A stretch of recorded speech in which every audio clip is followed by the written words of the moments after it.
Hello students, I am Neena Jindal. So today I have come in front of you bringing my fourth lecture which is based on numericals and some short questions. Whatever we have done in my three lectures, up to that I have taken some numericals with that we will study here. So first numerical is two conducting wires X and Y. दो wires हैं हमारे पास X and Y. They are of same material. They are of different materials. ठीक है, मैंने underline कर दिया. They are of different materials. Materials का मतलब इसका नंबर डेंसिटी अलग है, इसकी नंबर डेंसिटी अलग है. That is number of electrons per unit volume are different. They have same dimensions. Same dimensions का मतलब क्या हो गया इनका? L and A are same. Length और एरिया ऑफ क्रॉस सेक्शन दोनों वायर्स का क्या है? सेम है. डिफरेंट मटेरियल्स मतलब कौन सी फैक्टर आपका अलग होगा? n फर्क होगा. Number of electrons per unit volume. Question से सारी चीज समझे. They are joined in series across a battery. इसका सीरीज में जब किसी चीज को लगा देते हैं दो वायर्स को, तो अगर हम बैटरी के अक्रॉस इसको लगा दें तो कौन सी चीज सीरीज में सेम रहती है? करंट सेम रहता है. सो दोनों वायर्स में से करंट सेम जा रहा है. ठीक है, दोनों वायर्स में से क्या सेम जा रहा है? Current through wire X as well as current through wire Y is same. If number density of electrons, number density को हम किस चीज से डिनोट करते हैं? N से. इन X wire is twice that of Y. अब हमने दो वायर्स ले ली, एक X है और एक Y. L एंड A दोनों में सेम है. ठीक है, नंबर डेंसिटी जो N है इसकी NX ले लो, इसकी NY ले लो. सो NX को अगर मैं A मान लेती हूँ तो ये कितनी आ गई? 2A आ जाएगी. मतलब ये ट्वाइस है. और you can say NX is equal to 2 times NY.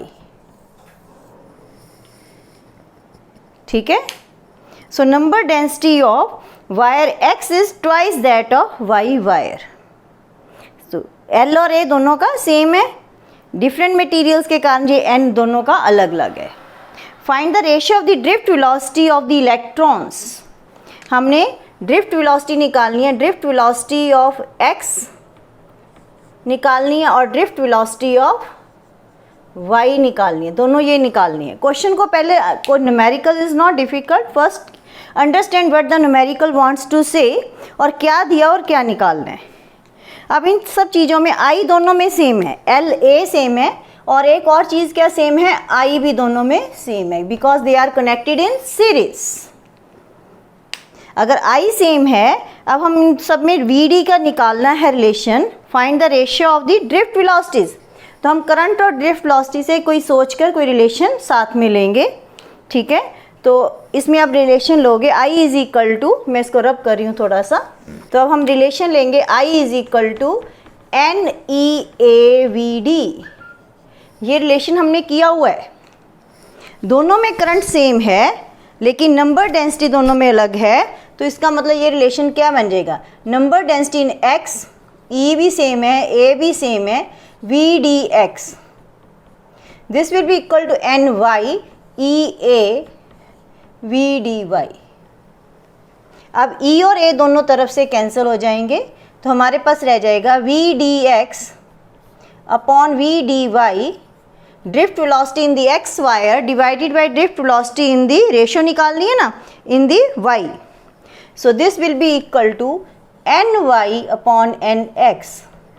NY is equal to, हमने NX निकाला है wire. Number density in wire X is twice that of wire Y. तो this is, it means NY 2 times NY. तो ये N से Y से cut जाएगा, ये आ जाएगा 1/2. सो ये आपके पास रिलेशन आ गया. Drift velocity in the, that is ratio VDX ratio VDY is equal to 1:2. So this is a simple question.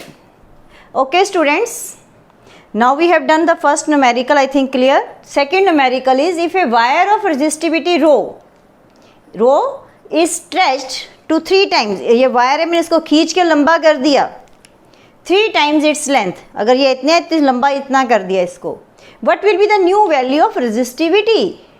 So this is a very simple question. So most of the students, they start doing it in a different way. Let L1 is equal to L, L2 is equal to 3 times L. Don't do like this. Resistivity की बात हो रही है ये ध्यान से concept रखना. Resistivity, specific resistance भी जिसको बोलते हैं. So resistivity does not depend upon dimensions. R is equal to rho L upon A. R depends upon the dimensions. L length और एरिया ऑफ क्रॉस सेक्शन पे R डिपेंड कर रहा है. Resistivity does not depend upon L upon A, it is M upon NE square tau. तो ये M is the mass of the electron, E is the charge on the electron, N is the number density of the electrons, tau is the relaxation time. So यहाँ कहीं भी L और A नहीं आ रहा. ठीक है. M is always constant, E is always constant. Number density depends upon the material. Material तो same ही है जब इसको खींच के लंबा कर रहे हैं. So N is also constant. तो tau is a relaxation time, temperature की बात नहीं कर रहे हैं यहाँ पे. So it means resistivity depends upon the nature of the material, it does not depend upon the dimensions. So यहाँ पे कहीं हमने डायमेंशंस की बात नहीं कर रहे हैं. लंबा कर दिया चाहे उसको मोटा कर दें, रेजिस्टिव मटेरियल सेम है तब तक resistivity remain the same. So what is the new value of resistivity? Rho. So this is your answer. So now we will do the third question.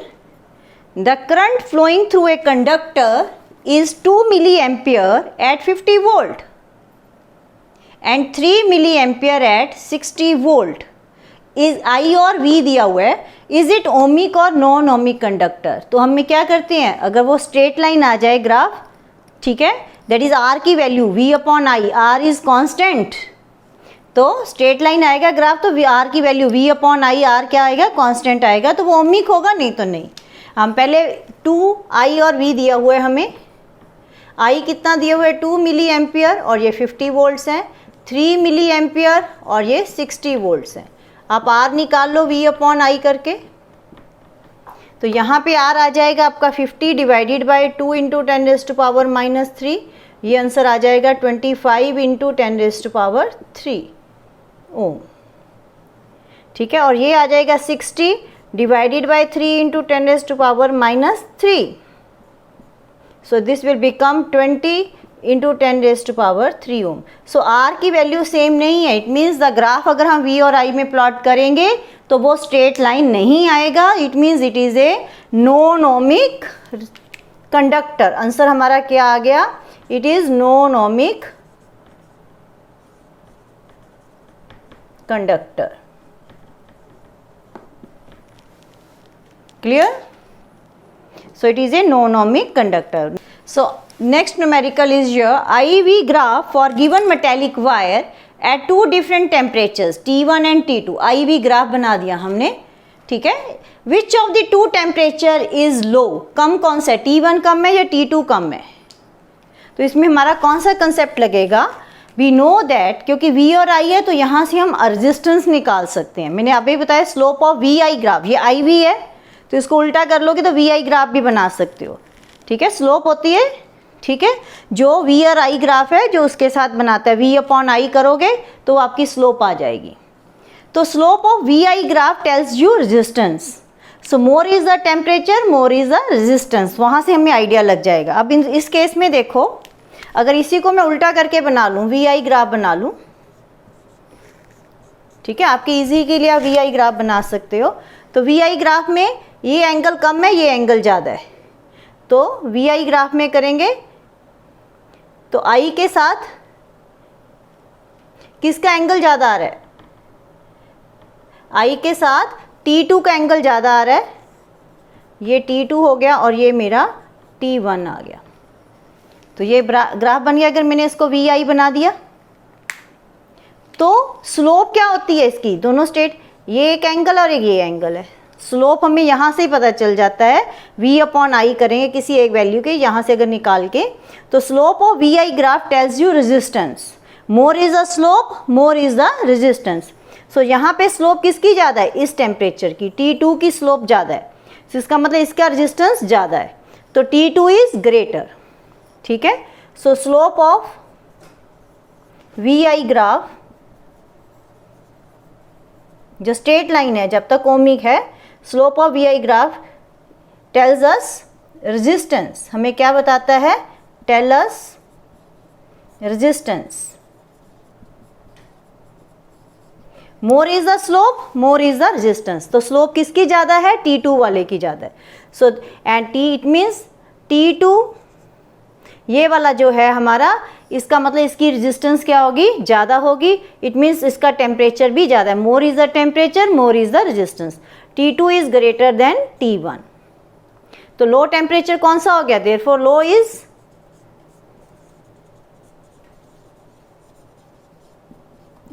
T1। So little bit brain you have to apply. यहीं से हमें पता था आई के साथ angle निकालना है, उल्टा नहीं भी करने, हमें पता होना चाहिए आई के साथ एंगल देखना है। तो T2 का ज़्यादा है तो T2 का रेजिस्टेंस ज़्यादा आ जाएगा। Now we will do next question. Now you see, now we will do this numerical. The voltage variation of two metallic wires x and y, ये दो वायर्स ले ली x and y, उनकी voltage कैसे very कर रही है current के साथ, ठीक है। v और i का वेरिएशन शो किया हुआ है इस ग्राफ के अंदर हमने। Assume wires have same dimension, same dimensions का मतलब क्या हो गया, उनकी length and area same, L and A are same. Explain which of the two wires has greater resistivity. Clear?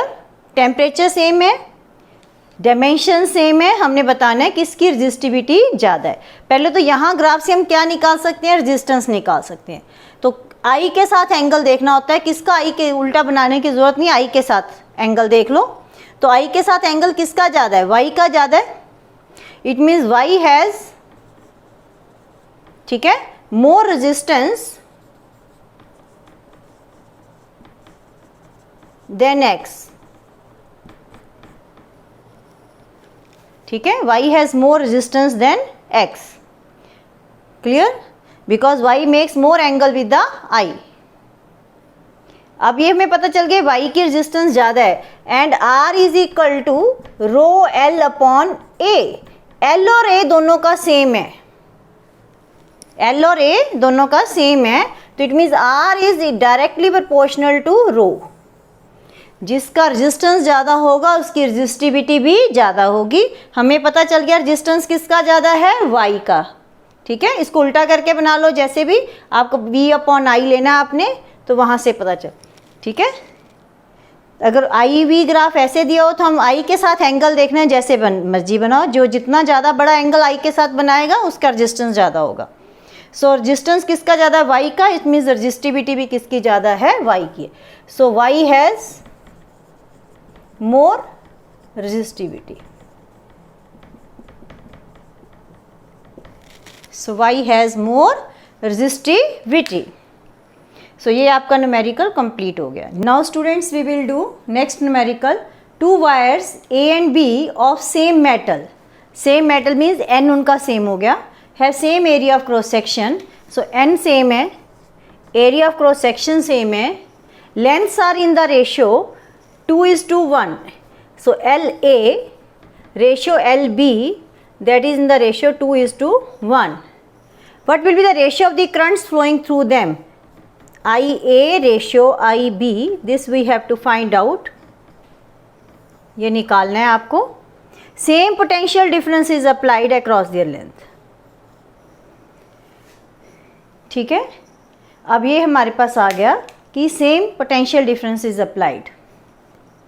अब लेंथ्स की रेशियो है तो इनके रेजिस्टेंसेस अलग अलग हो जाएंगे, ठीक है। To wires of same metal, same area of cross section, लेकिन उनकी लेंथ क्या होगी, अलग अलग है, तो उनके जो है रेजिस्टेंसेस हैं वो अलग अलग हो जाएंगे।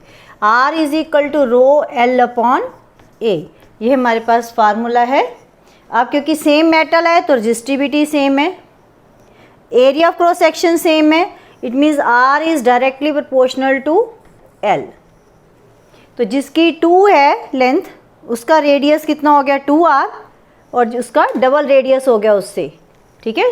A वाले वायर का जो रेडियस है that is twice the resistance of this wire is twice the resistance of the B wire, ठीक है। क्योंकि ये आपका आ गया, इसका मतलब क्या हो गया हमारे पास, अब आ गया resistance of the wire A is equal to 2 times the resistance of this wire B. ठीक है, यहाँ से आपके पास आ गया, तो इसको ऐसे भी लिख सकते हो L A upon L B, this is equal to 2/1. ठीक है, तो आपको यहाँ से भी गया R A is equal to 2 times R B. अब हमारे करंट की रेशियो निकालनी है, पोटेंशियल डिफरेंस सेम है. ठीक है, रेजिस्टेंस हमें पता चल गया, तो क्या निकालना है आपने, करंट. 2 वायर्स हैं, जैसे ये वायर है, इसके क्रॉस आपको पोटेंशियल डिफरेंस क्या दी हुई है, सेम दी हुई है, वी सेम है, आर हमने निकाल लिया. ठीक है, तो अब हमने निकालना है इसकी रेशियो करंट्स की. तो बताओ, थोड़ा सा आइडिया लगाओ. V is equal to I R, so I is equal to V upon R. So V दोनों के लिए सेम है, so current flowing through them is inversely proportional to resistance. Current flowing through them is inversely proportional to resistance. अब इसका मतलब इनकी resistance की ratio ये है, जिसका रेजिस्टेंस ज़्यादा है उसमें करंट कम है. रेशियो निकालनी है तो हम रेशियो निकाल लेंगे. I A upon I B is equal to R B upon R A, क्योंकि इन्वर्सली प्रोपोर्शनल, अगर आई ऊपर है तो आर नीचे आएगा. अब आर बी अपॉन आर ए किसके इक्वल है, ये हम पुट कर सकते हैं. आर बी को आर बी रहने दो, आर ए की जगह हमने पुट कर दिया 2 टाइम्स आर बी, तो ये आ जाएगा I A upon I B. R B से आर बी कैंसिल हो गया, so this will be equal to 1/2. Clear? So I am again repeating. So don't worry कि क्वेश्चन में क्या कह रहे हैं. 2 wires have same metal, same metal और रेजिस्टिविटी सेम होगी, same area of cross section हो गया, उनकी lengths are in the ratio 2:1. अगर लेंथ अलग है तो इसका मतलब उनकी रेजिस्टेंसेस अलग होंगी. ठीक है, R is equal to rho L upon A, rho same हो गया, ए सेम हो गया, तो रेजिस्टेंस किसके डायरेक्टली प्रोपोर्शनल होगी, 2 इसके लेंथ के. तो लेंथ कैसे है, रेशियो 2:1 है, तो रेजिस्टेंस का रेशियो भी कितना हो गया, 2:1 आ गया. So clear? सो इसका मतलब R A upon R B भी जो है आपका, वो भी 2:1 आ गया आपका, क्योंकि R is equal to rho L upon A होता है. R is directly proportional to L, क्योंकि rho and A are same. अब रेजिस्टेंसेस की रेशियो आ गई. अब इन दोनों के क्रॉस सेम पोटेंशियल डिफरेंस है, V is equal to I R, ohm's law लगा लो, I is equal to V/R. तो V दोनों का सेम है, तो I is inversely proportional to resistance. So I A upon I B will be equal to R B upon R A. R A की जगह 2 times ये put कर दो तो आपके पास आंसर आ जाएगा. Now we will do the next numerical. Now numerical is, there are 2 conductors A and B of same material. Same material means resistivity is same. Length are in the ratio L and 2L. ठीक है, अगर एक की length, ये 2 wires आ गई हैं A and Y, resistivity दोनों की सेम है. एक की लेंथ L है, दूसरे की लेंथ 2L आ गई. एक का रेडियस R है, दूसरे का रेडियस R/2 आ गया. What is the ratio of their resistances? RA and RB निकालना है. आर ए आपको मालूम है किसके इक्वल होता है, R A is equal to rho L upon A. A means the area of cross section, this is area. So this will be equal to rho L upon, क्योंकि ये ए के type के length of this and area of cross section भी इसी wire का आएगा.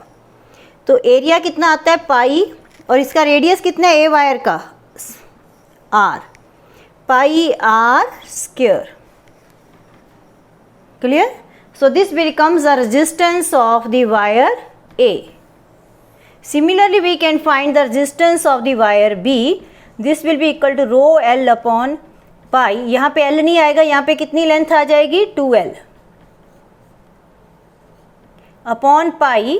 अब radius कितना है यहाँ पे, R/2 होल स्क्वायर. अब हम क्या करेंगे, we will put these values, इन दोनों का रेशियो ले लो. R A and R B निकाल ली हमने, तो R A upon R B this will be equal to rho L upon pi R square divided by rho into 2L divided by pi into R by 2 whole square. ठीक है, ये आपका divide का है, ये दोनों का, ये ऊपर वाला आर ए है, नीचे वाला आर बी है, ये आर बी है सारा और ये आर ए है। अब इसको लिख सकते हैं rho L upon pi R square into pi of R by 2 whole square divided by rho into 2L। ये खोल के लिख लिया। रो और एल इसमें से कैंसिल हो गए, पाई से पाई कैंसिल हो गया, हमारे पास क्या रह गया, R A upon R B, this will become equal to R by 2 whole square divided by R square. So this will become r square by 4 divided by r square. So this is equal to 1 by 4. So resistances are in the ratio 1:4. I hope this numerical is clear to you. Now we will do the next numerical. Numericals कोई मुश्किल नहीं है, simple फार्मूले हमने जितनी अभी तक किए हैं, अगर रेजिस्टेंस और रेजिस्टिविटी और सिंपल करंट से है तो R V is equal to I R is equal to rho L upon A, या I is equal to N E A V D. अगर ड्रिफ्ट वेलोसिटी की बात आ रही है तो इस टाइप से आपके न्यूमेरिकल्स हैं। So now we will do these 2 numericals. ठीक है, 2 wires of equal area of cross section, 2 wires of equal area of cross section, one is copper other is manganese. It means दोनों अलग अलग materials की बनी हुई हैं तो उनकी रेजिस्टिविटी अलग अलग है। हैव सेम रेजिस्टेंस, उनकी रेजिस्टेंस सेम है, विच वन इज़ लॉन्गर। तो जो रेजिस्टेंस है, ये इसको, इस न्यूमेरिकल को मैं सॉल्व कर रही हूँ यहाँ पे। ठीक है, इसको नंबर 1 और 2, नंबर 1 का कर रही हूँ। ठीक है, equal area of cross section, area is same, resistivity copper की ये रही, रेजिस्टिविटी ऑफ मैंगनीज को हम लिख लेते हैं, 1 इज कॉपर, दोनों की रेजिस्टिविटी अलग अलग है, they have same resistance. So resistance of copper is equal to the resistance of manganese. Which one is longer? दोनों की लेंथ हमने कॉपर की और लेंथ हमने मैंगनीज की निकालनी है। ठीक है, ये हमें लेंथ हमने निकालनी है। अब देखो ध्यान से, R is equal to, formula simple है, rho L upon A। Area दोनों का सेम है, ये कट जाएगा। इट मीन्स R किसके प्रोपोर्शनल हो गया, रो एंड L के। रेजिस्टेंस दोनों की सेम है, इसका मतलब क्या आ गया, rho copper into length of copper, rho 1 rho 2 जैसे हम करते हैं, into length of copper, this is equal to resistivity of manganese into the length of manganese, तभी उनकी रेजिस्टेंस सेम होगी। अब उनकी रेजिस्टिविटी किसकी ज़्यादा होती है, मैंगनीज की जो रेजिस्टिविटी है, this is quite greater than resistivity of copper. तो इसका मतलब दोनों का प्रोडक्ट अगर सेम है लेंथ और रेजिस्टिविटी का, जिसकी रेजिस्टिविटी बड़ी है उसकी लेंथ छोटी होगी, जिसकी रेजिस्टिविटी छोटी है उसकी लेंथ बड़ी होगी। So this implies length of copper is more than the length of manganese, copper की लंबाई ज़्यादा है। Clear? So this was your answer of this numerical. Now next numerical is your, ये क्लियर हो गया, दोनों का एरिया सेम है, रेजिस्टिविटी अलग अलग है, रेजिस्टेंस सेम है, लेंथ भी अलग अलग है। तो R is equal to rho L upon A, तो हमने देखा यहाँ से एरिया तो सेम है, रेजिस्टेंस किसके डायरेक्टली प्रोपोर्शनल आ गई, रेजिस्टिविटी एंड लेंथ। सो जिसकी रेजिस्टिविटी ज़्यादा होगी उसकी लेंथ कम होगी। यहाँ से भी सीधा भी कर सकते थे, रेजिस्टिविटी क्योंकि मैंगनीज की ज़्यादा है इसलिए उसकी लेंथ कम होगी। Now next is your this question, so when free electrons are present in abundance, how is that there is no current unless a potential difference is applied? अब इस वायर में से बहुत सारे करंट पास कर रहे हैं, इवन देन अभी मैंने इसको बैटरी नहीं लगाई तो कोई करंट नहीं इसमें से फ्लो करा, जैसे मैंने इस बैटरी लगा दी तो आपको पता है इसमें से करंट फ्लो करना शुरू कर देगा अगर ये कंडक्टिंग वायर। तो क्यों नहीं करती, अगर बिकॉज अगर कोई भी इसमें से क्रॉस सेक्शन ले लें, क्योंकि electrons they are moving randomly, कोई इधर जा रहा है, कोई उधर जा रहा है, कोई इधर, सो net flow of electrons in any particular direction is zero. आप एक एग्जांपल ले सकते हैं कि ये क्रॉस सेक्शन है, जितने मान लो इसमें से इधर को जा रहे हैं उतने इसके इधर साइड पे जा रहे हैं। So net flow of electrons they are moving randomly and net flow of electrons in any particular direction is zero, so that's why there is no current. लेकिन जब हम पोटेंशियल डिफरेंस अप्लाई करते हैं, electron starts moving in a direction opposite to the electric field, so then current starts flowing in the wire. So इम्बेंडेंस इसलिए क्योंकि जितने electrons they are moving randomly, clear. So net flow of electrons in any particular direction is zero, तो इसलिए हम कहेंगे कि कोई करंट फ्लो नहीं कर रहा। या आप ऐसे भी कह सकते हैं कोई क्रॉस सेक्शन ले लिए, जितने इलेक्ट्रॉन्स इस साइड पे, वैसे ये इतना नहीं क्लियर, जितने इलेक्ट्रॉन्स उसमें से एक डायरेक्शन में जा रहे हैं, दूसरे दूसरी डायरेक्शन में जा रहे हैं, ठीक है। हर इलेक्ट्रॉन की डायरेक्शन को कैंसिल करने के लिए there is other, so simply you say they are moving randomly and net flow of direction, जैसे क्लास के अंदर आप मूव कर रहे हो, net flow of electrons in any particular direction is zero, that's why current is zero. जब potential difference apply करते हो तो they start moving in the direction opposite to the electric field, then current starts flowing. So मेरे ख्याल से बेटे हमने काफ़ी न्यूमेरिकल्स कर लिए, ठीक है। तो नेक्स्ट टॉपिक में हम थोड़े कुछ और न्यूमेरिकल्स पहले करके कवर, रेजिस्टेंस एंड टेम्परेचर के ऊपर based, resistivity and temperature, current and drift velocity, तो और न्यूमेरिकल्स ले लेंगे। थैंक यू बेटे, स्टे होम, स्टे सेफ।